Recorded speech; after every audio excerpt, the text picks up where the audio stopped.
सबको सुप्रभात। आज का हमारा विषय है मेरे संग की औरतें, जिसके रचनाकार कौन है? मृदुला गर्ग। तो सबसे पहले हम मृदुला गर्ग के बारे में कुछ जान लेते हैं, ठीक है ना। मृदुला गर्ग के बारे में जाने तो वो बहुत बड़ी मूर्धन्य रचनाकार है, ठीक है ना। और यह दिल्ली विश्वविद्यालय में भी अध्यापन कर चुकी है, ठीक है ना। 10 साल तक, 10 वर्षों तक इंडिया टुडे में हिंदी में वो एक कॉलम में लिखती रही। एक कॉलम मतलब एक स्तंभ होता है, मतलब एक कॉलम होता है जहां पर उनकी ही केवल छपती थी, ठीक है ना। उनकी आर्टिकल्स या उनकी अनुच्छेद या उनकी रचना, ठीक है ना, छोटे मोटे रचना या किसी मुद्दे पर जो कहना वो चाहती थी वो छपते थे, ठीक है। तो ये था। उसके बाद इन्हें सर्वाधिक सर्वोच्च पुरस्कार जो है हिंदी साहित्य अकादमी पुरस्कार मिल चुका है, जो कि साहित्य के क्षेत्र में, भारत में साहित्य के क्षेत्र में सर्वाधिक जो है महत्वपूर्ण पुरस्कार है और सर्वोच्च पुरस्कार माना जाता है, ठीक है ना। हिंदी साहित्य अकादमी पुरस्कार है एक, और एक ज्ञानपीठ पुरस्कार है, ठीक। ये दोनों ही महत्वपूर्ण पुरस्कार माने जाते हैं, ठीक। इन्हें हिंदी व्यास सम्मान भी मिल चुका है। लेकिन अगर इनकी रचनाओं के बारे में बात करें तो सबसे ज्यादा जो महत्वपूर्ण है वो चित्त कोबरा है, कठगुलाब है, ये सारे उपन्यास है उनके जो काफी जो है लोगों में प्रचलित हुए। लेकिन आज हम लोग पढ़ेंगे मेरे संग की औरतें। यहाँ मेरे संग की औरतें वो क्या कहना चाहती हैं? मेरे संग की औरतें पाठ के माध्यम से, अगर इस पाठ के नाम को या शीर्षक को ही हम देखें तो आखिर ऐसा नाम उन्होंने क्यों चुना? आपको पता होगा, मैंने अभी आपको बताया कि कोलकाता में जन्मी थी और आजादी से पहले इनका जन्म हुआ था, ठीक है ना। अब आप सोचिए 1900 मतलब आजादी से पहले, ठीक, आप देख सकते हैं। तो अब आप सोचिए वैसी परिस्थिति में नारियों की क्या स्थिति थी। चाहे राजा राम मोहन राय का नाम ले, चाहे और भी कई ऐसे समाज सुधारकों का नाम ले, फोर्ट विलियम कॉलेज का नाम ले, जिन का भी हम नाम ले, सब लोग क्या कर रहे थे? समाज में सुधार कर रहे थे। सती प्रथा को समाप्त कर दिया गया था, लेकिन उसके लिए और भी प्रयास हो रहे थे। बाल विवाह, ठीक है, या फिर बाल मजदूरी आज भी व्याप्त है। अब आप सोच रहे होंगे कि उस समय की बातें अभी जानकर हम क्या करेंगे। आप इसलिए जाने क्योंकि अब आप सोचिए आजादी से पहले भी अगर जो परिस्थितियां थी वो तो वैसी ही थी, लेकिन उस परिस्थिति में भी बदलाव लाया जा सकता है। यह परिवार और लोगों पर निर्भर करता है, लोगों की सोच पर निर्भर करता है। अक्सर हम लोग क्या करते हैं, जब असफल हो जाते हैं तो हम लोग कमियां गिना देते हैं। अरे हमारे पिताजी तो उतना महत्व, मतलब हमें पैसे नहीं दे पाते थे, हमें उतना पढ़ा नहीं पा रहे थे, इसलिए हम लोग आगे नहीं बढ़ पाए। ये बात नहीं होती। वास्तव में बदलाव हमें अपने परिवार में मिलजुल कर लाना पड़ता है, सोच में बदलाव लाना पड़ता है, सकारात्मक परिवर्तन लाना पड़ता है। तभी जाकर आप या कोई भी परिवार का सदस्य वो आगे बढ़ सकता है, ठीक है ना। अक्सर हम औरतों के बारे में क्या सुनते हैं? आप लोगों ने घर में देखा होगा कि घर में अक्सर जो है लड़कियों को कहा जाता है, बेटा जरा जाकर बर्तन धो लो, बेटा जरा जाकर झाड़ू लगा दो, बेटा जरा जाकर थोड़ा सा ये काम कर दो। लड़कों को तो कभी नहीं कहा जाता कि बेटा जाओ बर्तन धो, बेटा जाओ थोड़ा पोछा लगा दोगे आज। ऐसा कोई नहीं कहता। क्यों? क्योंकि ये हमारी जो प्रवृत्ति ये पहले से चली आ रही है, ठीक है ना। ऐसा बना दिया गया है, लेकिन वास्तव में दोनों को महत्व मिलना चाहिए। मैं आपसे यही कहूंगा कि यह महत्व दोनों को ही समान मिलना चाहिए। आप देखिए, अगर आप देर से लौट कर आए लड़के तो उसे नहीं डांटा जाता, लेकिन लड़कियों को तो निकलने ही नहीं दिया जाता। बात ही छोड़ दिए डांटने की। आई बात समझ में? देखिए, कहाँ उचित है क्या अनुचित है उस पर हम विचार बाद में करेंगे, लेकिन ये सारी परिस्थितियां हमारे समाज में व्याप्त हैं। पहले इसको समझिए, ठीक है ना। तो इसमें बदलाव कैसे लाया जा सकता है? उसका कारण जो भी रहा हो, जो भी हो, उस कारण के पीछे मत जाइए, लेकिन जो परिस्थितियां हैं क्या वो ऐसी हैं या नहीं है, इस पर मैं आपको कह रहा हूं। तो यहाँ पर जो है लेखिका मृदुला गर्ग जो कहती है कि मेरे समय जो इतनी भी औरतें थी उनके साथ भी वो परिस्थितियां थी, लेकिन फिर भी मैं अपने घर में जितनों को जानती हूँ, अपने परिवार में, अपने खानदान में जितनों को जानती हूँ, चाहे वो उनकी नानी हो, चाहे वो उनकी दादी हो, चाहे वो उनकी माँ हो, उनसे खासा प्रभावित थी। क्यों? कुछ तो कारण रहा होगा। और वो भी उस समय अक्सर देखिएगा हम कहते हैं कि भाई लड़कियों को कहते हुए या माँ को कहते हुए सुना होगा अपने बेटियों को, वो कहती है कि भाई देखो जाके ससुराल में भी तुम अगर ऐसा ही करोगे तो कैसे काम चलेगा? तुम इतना लेट से उठती हो, तुम घर का कामकाज नहीं करती हो, कैसे काम चलेगा? तो ये कहाँ तक उचित है? और मैं एक बात और कहूंगा, ऐसा नहीं है कि आपको अगर ऐसा मिल जाए अवसर तो आप उसका अनुचित प्रयोग करें, तो वो भी अगर आप करेंगे तो गलत है, ठीक है ना।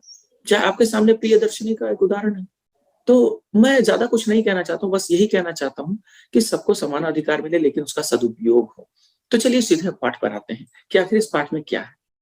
इस पाठ में मेरे संग की औरतों में वो किसके बारे में और क्या बताना चाहती है, सीधे हम आते हैं। ये देखिए, ये है पाठ, मेरे संग की औरतें। ठीक, अब देखिए यहां पर हम क्या जानेंगे। तो सबसे पहले वो अपने नानी के बारे में बताती है। तो वो कहती है कि मेरी एक नानी थी, जाहिर सबकी होती है भाई, तो इनकी भी होगी, पर मैंने उन्हें कभी देखा नहीं। मेरी माँ की शादी होने से पहले ही उनकी मृत्यु हो गई थी। शायद नानी से कहानी न सुन पाने के कारण बाद में हम तीनों बहनों को खुद कहानियां कहनी पड़ी, ठीक है ना। यानी हो सकता है कि हम लोगों को नहीं मिला, इसीलिए हम लोग तीनों बहन, कौन कौन है वो बाद में बताऊंगा, ठीक है ना। और वो भी लेखिका है, रचनाकार है, आज भी रचना कर रही है। मृदुला गर्ग आज भी हमारे बीच है, ठीक है ना, ये जीवित है। तो देखिए, नानी से कहानी भले ना सुनी हो, नानी की कहानी जरूर सुनी। अब भले नानी से कहानी सुनने का अवसर न मिला हो, लेकिन नानी की कहानी तो सुनी ना। तो वो क्या सुनी, जरा देखिएगा। वो कहती है कि पहले इतना ही जाना कि मेरी नानी पारंपरिक अनपढ़ पर्दानशी औरत थी, ठीक है, जिनके पति शादी के तुरंत बाद उन्हें छोड़कर बैरिस्ट्री पढ़ने विलायत चले गए थे। पहले इतना पता चला कि वो क्या थी। सबसे पहले क्या थी, वो पारंपरिक यानी परंपराओं को मानने वाली, ठीक है ना, संस्कारों को मानने वाली, अनपढ़, ज्यादा पढ़ी लिखी नहीं थी, पर्दानशी, बहुत ही शर्मीली थी, ठीक है ना। और उनके पति जैसे ही शादी हुई थी वो तुरंत विदेश चले गए थे बैरिस्ट्री पढ़ने। और उस समय विदेश में जाना, या आज भी आप विदेश में जाएंगे तो एक विदेशी जो परिवेश होता है उसका बिल्कुल अलग तौर तरीका, ढंग, आप बिल्कुल बदल जाएंगे। अगर ज्यादा नहीं, आप कुछ महीने ही वहां बिता के आएंगे ना, आपकी सोच में परिवर्तन आ जाएगी। उतना क्यों, मैं यही कहूंगा, आप, हम बिहार में रहते हैं, आप तुरंत कलकत्ता चले जाइए, या फिर बेंगलोर चले जाइए, या फिर दिल्ली चले जाइए, या चंडीगढ़ चले जाइए। आप कहीं पे भी जाके रहिए ना, आपके सोच में परिवर्तन आ जाएगा, आपके रहन सहन ढंग सब बदल जाएगा। आई बात समझ में। तो ये जो है प्रभावित करता है हमें, हमारा परिवेश। तो वैसे वो चले गए थे इंग्लैंड यानी ब्रिटेन, वहां पर पढ़ाई करने के लिए गए थे, बैरिस्ट्री यानी वकालत की पढ़ाई, ठीक है ना। अब देखिए क्या हुआ, कैम्ब्रिज विश्वविद्यालय से डिग्री लेकर जब वे लौटे, यानी कैम्ब्रिज से उन्हें डिग्री मिली थी, और जब उन्हें डिग्री मिल गई वो लौट आए और विलायती रीति रिवाज के संग जिंदगी बसर करने लगे थे। अब वहां का रिवाज वो सीख लिए थे और वैसे ही वो भी जीवन जीने लगे जब वो वापस आए तो, ठीक है ना। तो कैम्ब्रिज विश्वविद्यालय से डिग्री लेकर जब वे लौटे और विलायती रीति रिवाज के संग जिंदगी बसर करने लगे थे, ठीक है ना, तो नानी ने अपने रहन सहन पर उसका कोई असर नहीं पड़ा। यानी नानी के रहन सहन पर कोई असर नहीं पड़ा। जैसे एक होता है ना, अक्सर कोई आता है बाहर से बदल जाता है तो बोलते हैं भाई आप बहुत बदल गए हो, कोई फर्क नहीं पड़ता था, वो कुछ नहीं कहती थी, ठीक है ना। नानी ने अपने रहन सहन पर उसका कोई असर नहीं पड़ा, नानी के, ठीक है ना। तो न उन्होंने अपनी किसी इच्छा आकांक्षा या पसंद नापसंद का इजहार पति पर कभी किया, और वो भी उन्होंने कभी ये भी नहीं कहा कि मुझे ये आपका ये पसंद नहीं, तो मुझे आपका ये चीज पसंद नहीं, आप ऐसा क्यों कर रहे हैं, आप ऐसा वो ऐसा क्यों कर रहे हैं, मुझे लगता है ना कि आपको ऐसा होना चाहिए, आप में ये ऐसा नहीं होना चाहिए। आप अक्सर देखे होंगे ऐसा होता है, आपके आसपास आपकी दीदी भैया या चाचा चाची किसी की भी शादी होगी तो आप कभी बात करिएगा, पूछिएगा, आपको समझ में आएगा कि हाँ सच में ऐसा है या नहीं। आई बात समझ में। तो चलिए, तो बस ये कभी नहीं होने दिया उन्होंने, जबकि ऐसा ही होता है। लेकिन ये अपवाद थी कि इन्होंने न खुद में बदलाव लाने दिया और न उनको कभी बदलने को कहा। वो अपने तरीके से, अपने तौर तरीके से जीने लगी और उन्हें भी कोई परेशान नहीं किया। तो चलिए अब आगे के पृष्ठ में चलते हैं। अच्छा, तो सबसे पहले मैं सोच रहा हूँ कि आपसे पूछ लूं कि यहाँ तक सबको समझ में आ गया कि नहीं। यहाँ किसी को कोई प्रश्न है पूछने के लिए? किसी का भी कोई प्रश्न हो तो आप पूछ सकते हैं। ओके, चलिए फिर आगे बढ़ते हैं। और अगर प्रश्न होगा तो हैंड रेज करिएगा, ठीक है ना। चलिए अब हम आगे बढ़ते हैं। तो देखिए, अच्छा एक मिनट, आप लोगों का, ओके, नो सर, चलिए सोनाली कह रही है, ठीक है, आप लोग भी उत्तर दे सकते हैं। पर जब कम उम्र में नानी ने, यानी देखिए यहाँ पर नानी की कहानी चल रही है, ठीक है ना। यहाँ पर नानी जी की बात चली, किसकी नानी?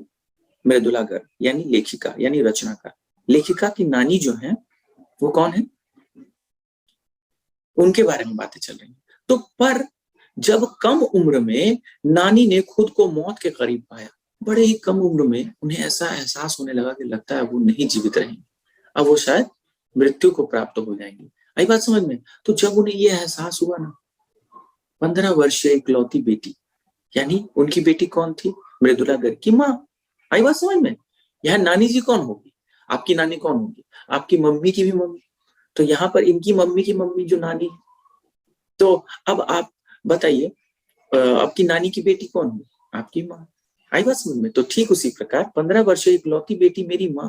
अब क्लियर हुआ कि शादी की फिक्र ने इतना डराया, जब उनको लगा कि अब मैं नहीं बचूंगी, तो वो चाहती थी कि वो उनके हिसाब से उनकी बेटी की शादी हो, अर्थात मृदुला गर्ग की माँ की। तो कि वे एकदम मुंहजोर हो उठी, मतलब कुछ भी बोल देती थी, यानी किसी से कोई डर नहीं, एकदम बेझिझक निडर होकर वो कुछ भी कहती थी। अब आप सोचिए, अब आप, मैं आगे जब पढ़ूंगा तो आप लोग एक बार जरूर विचार कीजिएगा इस पर, क्या ऐसा हो पाएगा? नाना से उन्होंने कहा कि वे पर्दे का लिहाज छोड़कर उनके दोस्त स्वतंत्रता सेनानी प्यारेलाल शर्मा से मिलना चाहती हैं। देखिए, बहुत अजीब बात है। आज के समय में अगर आपकी माँ या मेरी ही माँ अगर ये कहे कि भाई मुझे आपके मित्र से मिलना है, तो कोई भी आश्चर्यचकित हो जाएगा। जो कि ऐसी बात है कि वो तो छोड़िए, यहाँ देखिए आगे की पंक्ति में अगर आप देखेंगे तो और ज्यादा हैरान होंगे। आगे की पंक्ति में क्या कहते हैं? सब दंग रह गए, हैरान रह गए। जिस पर्दा नशी औरत ने, अब देखिए क्यों ऐसा मैं कह रहा हूं, जिस पर्दा नशी औरत ने पराये मर्द से क्या, खुद अपने मर्द यानी अपने पति से भी मुंह खोलकर बात नहीं की थी, आखिरी वक्त में अजनबी से क्या कहना चाह सकती हैं? अब आप सोचिए, आपकी या मेरी या हमारी कोई भी माँ अगर कहेंगे कि भाई अपने मैंने पापा से कि आपके मित्र से मिलना है, तो अजीब नहीं लगेगा सुन के? ठीक है ना, किसी को भी लगेगा। और क्या वो इजाजत दे देंगे? अब मुझे नहीं पता, लेकिन ये थोड़ी अजीब बात थी, क्योंकि बहुत पहले की बात है, आजादी से पहले की बात हो रही है ये। आई बात समझ में? अब आप सोचिए, आजादी से पहले की बात है तब। तो देखिए आगे, तो खैर नाना जी ने क्या किया, अब आप देखिए नाना जी ने क्या किया, लेखिका की नाना जी ने। पर नाना ने वक्त की कमी और मौके की नजाकत की लाज रखी। सवाल जवाब में वक्त बर्बाद करने के बजाय फौरन जाकर दोस्त को लिवा लाए और बीबी के हुजूर में पेश कर दिए कि लीजिए भाई ये मेरे मित्र हैं, अब बात कर लीजिए, क्या बात करनी है। आई बात समझ में? अब जो नानी ने कहा वह और भी हैरत अंगेज था, यानी आश्चर्यचकित कर देना। उन्होंने कहा, वचन दीजिए कि मेरी लड़की के लिए वर आप तय करेंगे। ठीक है ना, उन्होंने क्या कहा, मेरे लड़की के लिए वर कौन तय करेंगे? आप, यानी प्यारेलाल। याद रखिएगा ये नाम बहुत इंपॉर्टेंट है, उनके दोस्त स्वतंत्रता सेनानी प्यारेलाल शर्मा। आई बात समझ में? इसको याद रखिएगा कि मेरी लड़की के लिए वर आप तय करेंगे। मेरे पति तो साहब हैं और मैं नहीं चाहती मेरी बेटी की शादी साहबों के फरमाबरदार से हो। अब आप सोचिए वो क्यों नहीं चाहती थी? क्योंकि वो अपने पति को देख चुकी थी, उनकी नानी की कैसे हैं वो, तो वो नहीं चाहती थी कि मेरी बेटी यानी लेखिका की माँ के साथ भी ऐसा हो। इसीलिए उन्होंने कहा कि मुझे स्वतंत्रता सेनानी चाहिए। और अगर आप ज्यादा ध्यान दें तो स्वतंत्रता सेनानी का नाम आया, अर्थात वो चाहती थी, कहीं ना कहीं उनकी सोच जो थी वह देश के स्वतंत्रता के लिए थी, देश की स्वतंत्रता। ठीक है ना। और स्वतंत्रता सेनानी क्यों चाहते थे? क्योंकि उन्हें स्वतंत्रता सेनानियों की बहुत इज्जत थी, वो बहुत इज्जत करती थी। इसलिए उन्हें लगता था कि अगर मैं भी अपनी बेटी की शादी एक स्वतंत्रता सेनानी से करा दूं तो बहुत अच्छा होगा। ठीक है ना, ऐसा वो चाहती थी। तो मेरे पति तो साहब हैं और मैं नहीं चाहती मेरी बेटी की शादी साहबों के फरमाबरदार से हो। आप अपनी तरह आजादी का सिपाही ढूंढकर उसकी शादी करवा दीजिएगा, मुझे वही चाहिए, ऐसे ही व्यक्ति। ठीक है ना।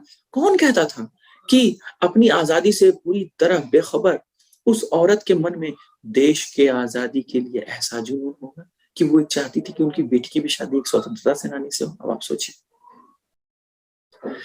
बाद में मेरी समझ में आया कि दरअसल वे निजी जीवन में भी काफी आजाद ख्याल रही होंगी। बाद में मुझे लगा कि जरूर बहुत आजाद ख्याल की रही होंगी। ऐसा क्यों कह रही? ठीक है, उन्होंने नाना की जिंदगी में कोई दखल नहीं दिया, सही बात है, कभी भी नहीं, कभी भी नहीं दखल नहीं दिया, न उसमें साझेदारी की और ना कभी वैसा बनने की कोशिश की, ये भी बात है, ठीक है ना। पर अपनी जिंदगी को अपने ढंग से जीती जरूर रही और अपने ही ढंग से अपनी जिंदगी को जी रही थी, न उसमें, ठीक है ना। अब आगे देखिए, पारंपरिक घरेलू यानी परंपरा को मानने वाली संस्कारों से ओतप्रोत घरेलू उबाऊ और खामोश जिंदगी जीने में आज के हिसाब से क्रांतिकारी चाहे कुछ न रहा हो, दूसरे की तरह जीने के लिए मजबूर न होने में असली आजादी कुछ ज्यादा ही थी। सोचिए, अक्सर क्या होता है, मैं आपसे एक छोटा सा जो है एक वाकया या फिर एक घटना या जो हो सकती है एक परिस्थिति साझा करना चाहता हूं। अक्सर क्या होता है, जब नई नई शादी होती है किसी की, तो पत्नी को पूरी तरह से अपना घर छोड़कर, यानी लड़की को पूरी तरह से अपना घर छोड़कर आना पड़ता है और वहां के नियम कानून को मानने पड़ते हैं। यहीं पे परेशानी शुरू हो जाती है। वो लोग चाहते हैं कि पूरी तरह से वही नियम कानून वो माने और लड़की चाहती है कि नहीं, ये मेरी हिसाब से चले। लेकिन मुझे ऐसा लगता है कि अगर समझौता हो या अगर कुछ ऐसे उचित बातें हैं दोनों की, तो उसे स्वीकार किया जाए और अनुचित है तो उसे अस्वीकार किया जाए। मेरे हिसाब से ये सही होगा। आई बात समझ में? लेकिन ऐसा हो नहीं पाता और यही परेशानी का सबसे बड़ा कारण होता है। आई बात समझ में? लेकिन यहाँ पर वो अपने ही हिसाब से जीती थी, ठीक है ना। उनमें कोई परेशानी नहीं, कभी कोई दखल नहीं देता था कि आखिर मैंने कोई दखल देना ही नहीं चाहता था, न उसमें साझेदारी की, पर अपनी जिंदगी को अपने ढंग से जीती जरूर रही। पारंपरिक घरेलू और उबाऊ खामोश जिंदगी जीने में आज के हिसाब से क्रांतिकारी चाहे कुछ न रहा हो, ठीक है ना, दूसरे की तरह जीने के लिए मजबूर अगर न हो तो न होने में असली आजादी कुछ ज्यादा ही। आई बात समझ में? अपने हिसाब से, अपने तौर तरीके, अपने सिद्धांतों पर कायम, अगर उचित सिद्धांत है तो, ठीक है ना। क्योंकि ये भी तो ख्याल रखना है ना कि हमारे सिद्धांत कैसे हैं, तो उसका भी ध्यान रखना है। तो चलिए, अब मैं आप लोगों से ये पूछना चाहूंगा कि क्या किसी का कोई प्रश्न है? तो आप बोलिए, आप अनम्यूट कर सकते हैं।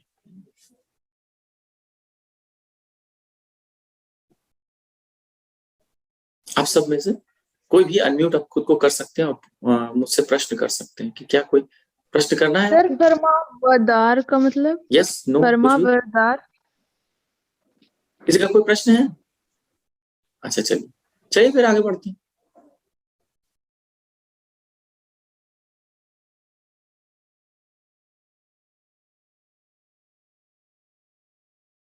अब यहाँ देखिए,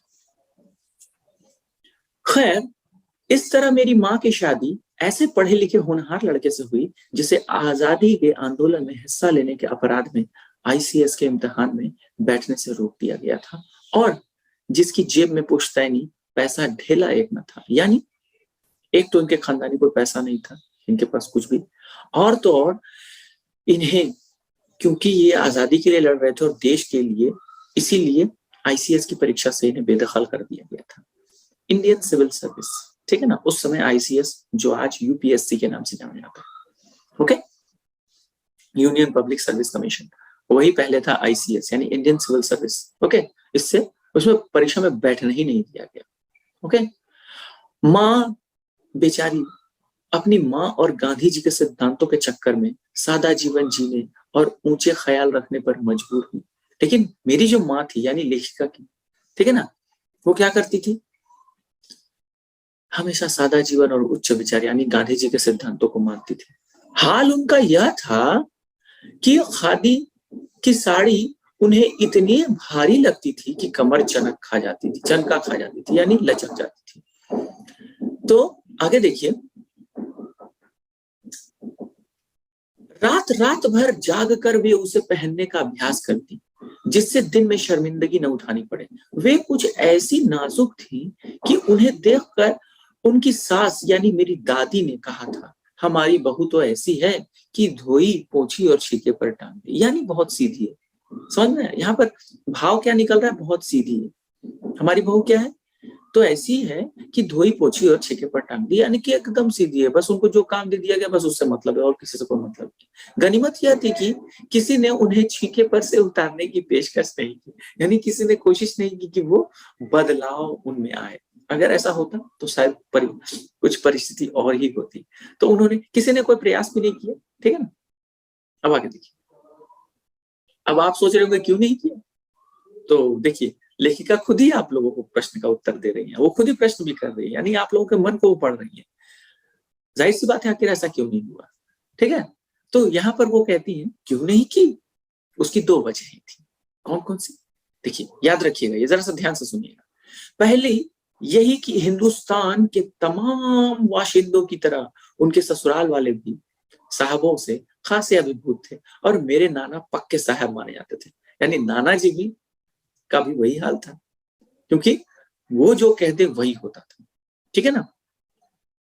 बस जात से वे हिंदुस्तानी थे, यानी पूरी तरह से अंग्रेज हो गए थे जाकर वहां के बैरिस्ट्री पढ़ाई करने के पश्चात। बाकी चेहरे मोहरे रंग ढंग पढ़ाई लिखाई सब में अंग्रेज थे, सब कुछ में। मजे की बात यह थी कि हमारे देश में आजादी की जंग लड़ने वाले ही अंग्रेजों के सबसे बड़े प्रशंसक थे।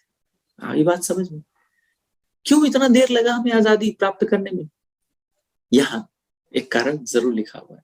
और तो और गांधी नेहरू हो या मेरे पिताजी के घर वाले, भले लड़का आजादी की लड़ाई लड़ते जेब खाली और शोहरत सिर करता रहे, दबदबा उसके साहबी ससुर का ही था। यानी चाहे कुछ भी हो जाए, कितनी भी परेशानी आ जाए, लेकिन दबदबा हमने वो जो चाहे, रौब रौब जिसको कहते हैं, उन्हीं का चलता था, ठीक है ना। तो एक आन बान शान वाले साहब के, एक आन बान शान वाले साहब ने उनके सिर फिरे लड़के को अपनी नाजुक जान लड़की सौंपी, ठीक है। आपने तो देखा ही, यानी उनकी माँ, किनकी, लेखिका की माँ को सौंप दिया। उनके सिर फिरे लड़के को अपनी नाजुक जान लड़की सौंपी, उससे रोमांचक क्या कोई परिकथा होती, ठीक है ना। नानी की सनक भरी आखिरी ख्वाहिश, आप जानते हैं उनकी आखिरी ख्वाहिश क्या थी कि स्वतंत्रता, प्यारेलाल शर्मा से उन्होंने कहा था क्या, कि मुझे मेरी बेटी की शादी, यानी लेखिका की माँ की शादी किसी स्वतंत्रता सेनानी से ही हो, ठीक है। ये तो आप जान ही रहे। तो आन बान शान वाले साहब ने उनके सिर फिरे लड़के को अपनी नाजुक जान लड़की सौंपी, उससे रोमांचक क्या कोई परिकथा होती। नानी की सनक भरी आखिरी ख्वाहिश और नाना की रजामंदी वे रोमांचक उपकथाएं थी, जो कहानी के तिलिस्म मतलब जादुई को और गाढ़ा बना चुकी थी। आपको ये सारे सुन के ये बातें एक जादू लगता होगा, क्योंकि आज के समाज में ऐसा होना थोड़ा असंभव सा है, क्योंकि कोई जाए और उसको बदलाव न लाए, और ये भी कहा जाए कि भाई छोड़ो, कोई बात नहीं, आप जैसी हो ठीक हो, ऐसा बहुत कम देखने को मिलता। मैं ये नहीं कहूंगा कि बिल्कुल देखने को नहीं मिलता, लेकिन बहुत कम देखने को मिलता है। तो खैर, उनमें खूबसूरती, नजाकत, गैर दुनियादारी के साथ ईमानदारी और निष्पक्षता कुछ इस तरह घुली मिली थी कि वे परिजात से कम जादुई नहीं मालूम पड़ती थी। यानी उनमें जादू था। क्यों पता है, क्योंकि वो निष्पक्ष थी, जो सही होता था उसी का साथ देती थी, किसी का पक्ष नहीं लेती थी, उचित अनुचित का वो समझती थी, ईमानदार थी, ठीक है ना। ईमानदार थी, खूबसूरत तो थी ही, और दुनिया से कोई मतलब नहीं रहता था, इसीलिए उनको बहुत माना जाता था।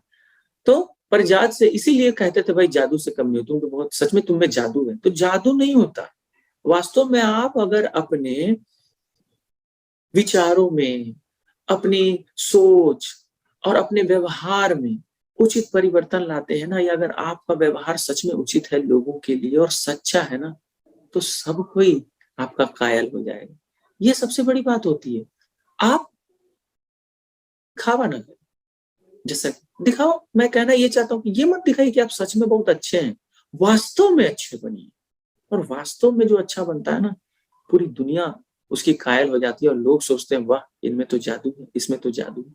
ऐसा कुछ नहीं होता, वास्तव में आपका व्यवहार ही सब कुछ होता है। खैर,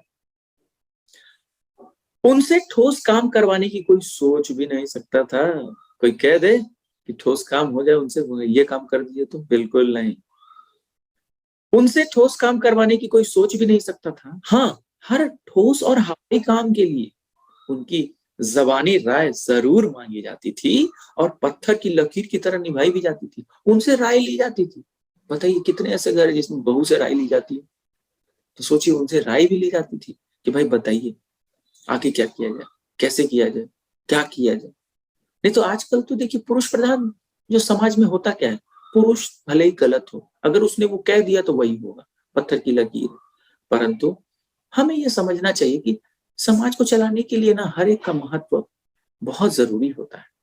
उसी तरह से परिवार है, परिवार समाज का एक छोटा हिस्सा होता है, ठीक है। तो कहीं ना कहीं उसमें अगर तालमेल है तो हम समाज में भी अच्छे से रहते हैं। तो सबसे पहले अपने व्यवहारों में सकारात्मक परिवर्तन लाना चाहिए। तो चलिए, यहां तक मैंने पढ़ा है। अब मैं आप लोगों को ये पूछूंगा कि किसी का कोई प्रश्न है। आप लोग अनम्यूट भी कर सकते हैं और हैंड रेज भी कर सकते हैं। चलिए, मैंने अनम्यूट का ऑप्शन दे दिया है। तो बताइए, यहां तक में कोई परेशानी हुई? ये प्रश्न संख्या 15 भी हमने पढ़ लिया। बताइए, छोटी का मतलब किसी को कोई परेशानी है, कोई प्रश्न है, क्या आप पूछना चाहते हैं? तो हैंड रेज करिए। इशिका, हाँ, कुछ पूछना है तो आप अनम्यूट हो जाइए इशिका, और आप पूछ सकती हैं।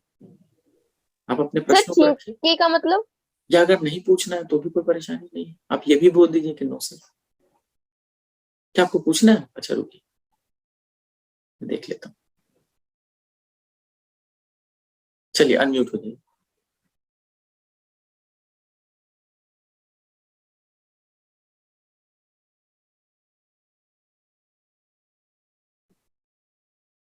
आप अनम्यूट नहीं हो पा रही हैं सर। छींके का मतलब क्या होता है? अच्छा, हम लोग कपड़ा पसारते हैं ना, तो तार होता है ना, तार, तो धोया पोछा और छींके पर टांग दिया। छींका मतलब एक जगह जहां पर कपड़े को पसारा जाता है, ठीक है ना। वो कोई भी जगह हो सकती है, या तार हो सकता है, या कोई दीवार हो सकती है, कुछ भी। यानी हम कपड़े को जहां धोते हैं, उठाते हैं और चुपचाप वहां टांग देते, तो कपड़ा वैसे ही पड़ा रहता है, वो बिल्कुल हिलता नहीं, कहीं नहीं जाता, वहीं रहता है। बस वही बात है, ठीक है ना। जहां पर कपड़ा को डाला जाता है सूखने के लिए, उसको छींका कहा जाता है। और कुछ, और कोई प्रश्न है तो आप कर सकते हैं। You all are welcome. कहीं से भी कोई प्रश्न हो, कोई, तो हमारे पास है कुछ मिनट बचे हुए, तो मैं सोच रहा हूँ आगे बढ़ जाऊं फिर। चलिए फिर थोड़ा सा आगे बढ़ जाते हैं। हाँ, तो देखिए, मैंने अपनी दादी को कई बार कहते सुना था, हम हाथी पे हल ना जुतवाया करते, हम पे बैल है। यानी हम लोग कोई भी काम जो है किसी माने कहते हैं ना, आपने एक कहावत सुनी होगी, मैं कहावत से ही इस चीज को समझाना चाहता हूँ। मैं एक, जैसे आपने सुना होगा, जैसे मैं आपको समझाता हूँ। मान लीजिए पेड़ पौधा बहुत छोटा है, आप चाहे तो हाथ से भी उसको तोड़ सकते हैं, परंतु नहीं, आप एक डंडे का इस्तेमाल करके उसको तोड़ रहे हैं। तो वही यहाँ पे समझाया गया है। यानी हम पे हल ना जुतवाया करते, हम पे बैल। यानी बचपन में ही मुझे इस जुमले का भावार्थ समझ में आ गया था, जब देखा था कि हम बच्चों की ममतालु परवरिश के मामले में माँ के सिवा घर के सभी प्राणी मुस्तैद रहते थे, ठीक है ना। तो क्या कह रहे हैं, हम हाथी पे हल ना जुतवाया करते, यानी हाथी से हम लोग हल कोई जुतवाता है क्या? या बैल से? बैल से ही हल जुतवाया जाता है ना, हाथी से तो जुतवाया नहीं जाता कि अपना रंगदारी दिखाने के लिए हम हाथी से करवाएंगे, ऐसा नहीं है। यानी कहने का मतलब है, इनका इतना रौब था कि इनसे कोई कार्य करवाया नहीं जा सकता था। इनका भी बहुत महत्व था अपने ससुराल में, ठीक है ना। तो वही वो कह रही हैं आगे कि बचपन में ही मुझे इस जुमले का भावार्थ समझ में आ गया था। क्यों? क्योंकि जब देखा था कि हम बच्चों की ममतालु परवरिश के मामले में माँ के सिवा घर के सभी प्राणी मुस्तैद रहते थे। अब आप सोचिए, जो माँ है वही अगर बच्चे की परवरिश ना करे, वह छोड़कर बाकी के घर के जितने लोग हैं वो करें, तो ये अजीब बात नहीं होगी? दादी और उनकी जिठानियां ही नहीं, खुद मर्द जात पिताजी भी, वो तो छोड़िए, वो तो करती ही नहीं थी मेरी दादी, ठीक है ना। तो देखा कि वो तो नहीं करती थी, लेकिन बाकी के लोग सब करते थे, ठीक है ना। इनकी माँ बिल्कुल वैसी नहीं थी, पर ठोस काम, यानी इनकी माँ की बात कह रहे हैं कि इनकी जो माँ थी, लेखिका की माँ, वो कभी बच्चे को नहीं संभाली। अब आगे देखिएगा तो आपको और माने आश्चर्यचकित हो जाएंगे आप। पर ठोस काम न करने का यह मतलब नहीं था कि माँ को आजादी का जुनून कम था, ठीक है ना। अब ऐसा नहीं है, ठोस काम मतलब क्या होता है, महत्वपूर्ण काम। तो ऐसा नहीं है कि वो आजादी भारत को आजाद कराने में या आजादी दिलाने के लिए वो उसको महत्व नहीं देती थी, ऐसा बिल्कुल भी नहीं था। वह भरपूर था और अपने तरीके से वे उसे भरपूर निभाती रही थी। जाहिर है कि जब जुनून आजादी का हो तो उसे निभाना भी आजादी से चाहिए, ठीक है ना, आजाद होकर, जिस तिस से पूछकर, उसके तरीके से नहीं, खुद अपने तरीके से। तो ये अपने तरीका हमेशा अपनाती थी। आई बात समझ में? यही है, ठीक। तो क्या मैं आगे बढ़ूं या यही छोड़ दूं? तो आप लोगों को मैं सोच रहा हूं कि कोई प्रश्न अगर हो तो आप बताइए। आपका कोई प्रश्न है तो आप बता सकते हैं, या फिर आप चैट बॉक्स में भी लिख सकते हैं। है कोई प्रश्न?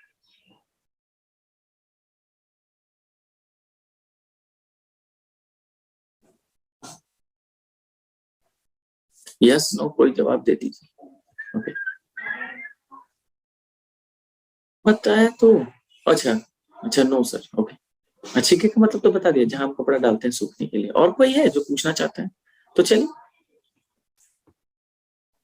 मैं इसको स्टॉप करता हूँ। तो बताइए, अब आप लोगों को और कुछ पूछना है तो आप पूछ सकते हैं, अन्यथा हम यही कक्षा को समाप्त करेंगे। बोलिए, कुछ पूछना है?